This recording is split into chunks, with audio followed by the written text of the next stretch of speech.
Medyo late kaming umalis kasi we have some bad news from the Philippines. So parang wala kaming ganang umalis ngayong araw na to. And pero dahil sayang kasi yung buong araw, lumabas pa rin kami. Actually, kakalabas lang namin. Nandito kami ngayon ulit sa Dunkin' Donut, pero ibang branch. Ito muna yung kakainin namin bago kami maglakad-lakad. So, later!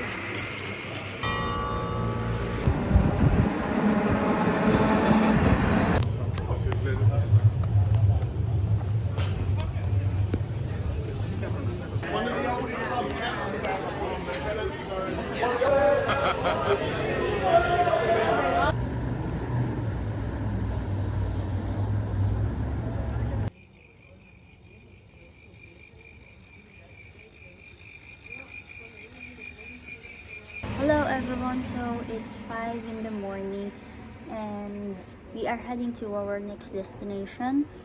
Before anything else, I would like to thank everyone who watches this Netherlands vlog.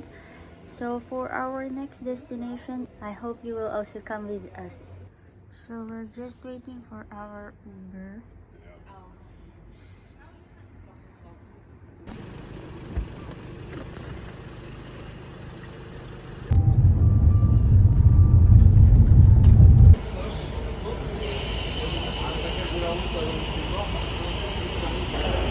Yeah, get 1C and 1G upstairs all the way in front, yeah?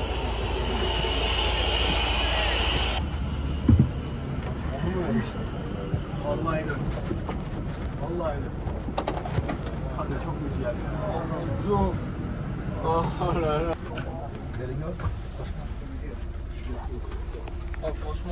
Ganda ng pwesto namin, nasa front seat kami. So, pagka sasakay kayo sa Flix bus, dito sa pinakaharap, may additional payment to para kita nyo yung view. So, mukhang sulit naman kapag dito nakaupo. Kasi syempre, kita nyo yung dadaan. So if you use the toilet, please flush it and leave it clean for the next passenger. For your trash, if you're not eating or doing something, use the white plastic bags, please. Don't throw anything in the floor. Bus needs to come back again. Have a good one. Thank you.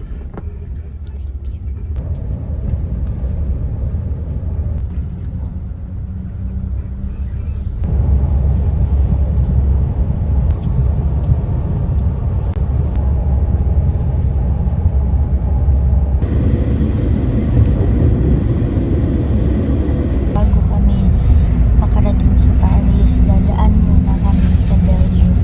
So, we're here in Belgium. Pero hindi naman kami maglilibot dito. Dadaanan lang namin.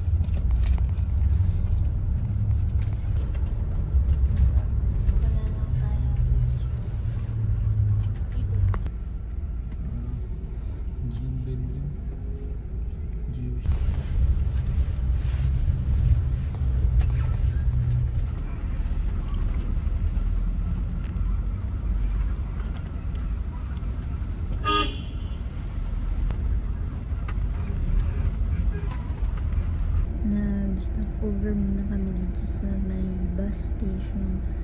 Pero again, hindi kami pwede bumaba. Kaya lang baka maiwan kami ng bus.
nakarating na kami sa hotel namin. And ang cute ng hotel. So, ito yung entrance. Tagilid agad yung bungad. So, may mini bathtub. Ayan. May heater. So, mayroong mirror dito. And then, ito na yung living space. Living area space. And here, merong kitchen.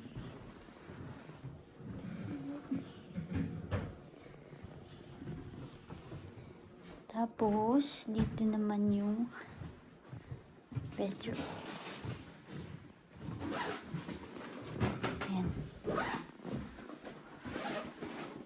Ang cute lang. Yung view namin, hindi naman view ng pero Wala ba? pwede na. Ganyan lang ang view. Pero ang cute. Ang cute ng lugar. Ito din yung view. Same lang. Ayan. And ito.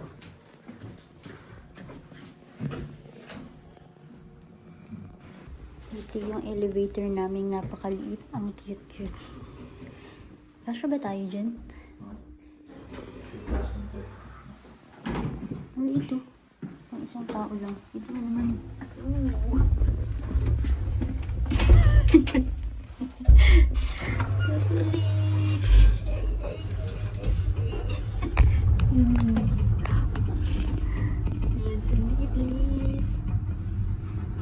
Ito na ata yung pinakamaliit na elevator. Tingnan niyo naman, oh. Ang kamay ko. Oh. Hindi ko ma-straight yung kamay ko.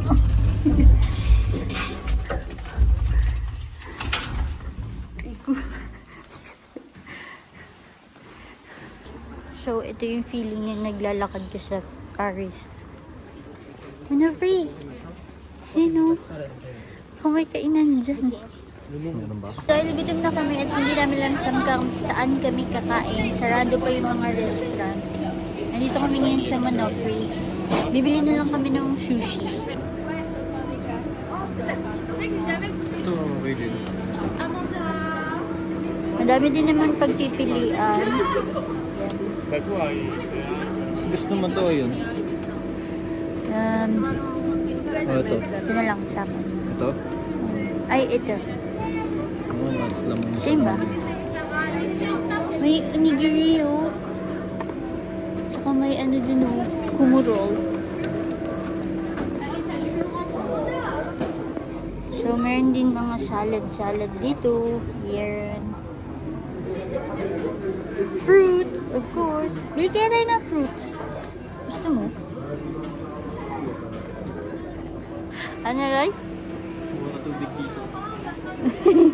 Oo nga, oh. Yung Evian. Evian 1. Magkano yan?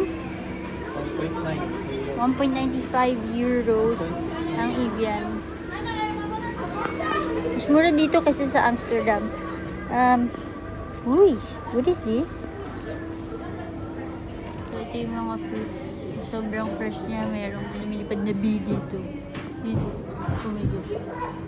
Nasaan na yung bee? No? Ano? Kita niyo ba? Basta may lumilipad. Ayan. Ayan yung bee.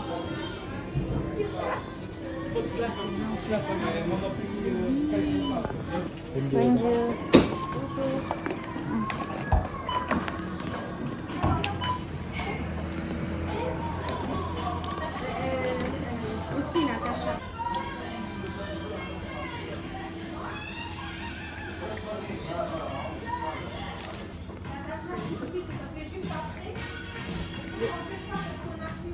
So guys, ito na ang Eiffel Tower. Nasa mga palad dun. Teka lang, papakita ko. Ito ang baho. Ang baho. Ang baho, ang panghi.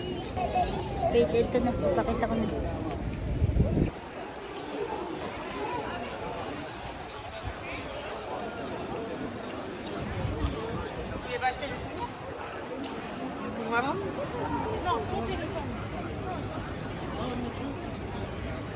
Ganyan karaming tao.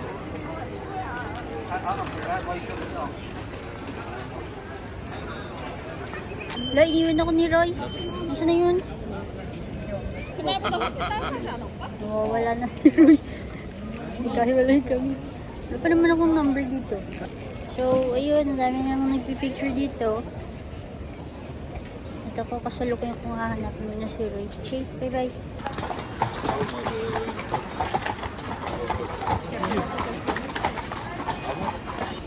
So, ngayon ko lang din napagtanto na may nakasulat sa Eiffel Tower. Yan. Hindi ko alam kung ano yung simulan.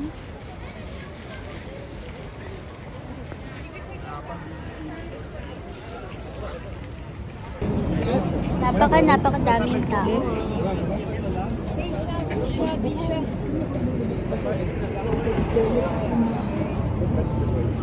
Daming tao.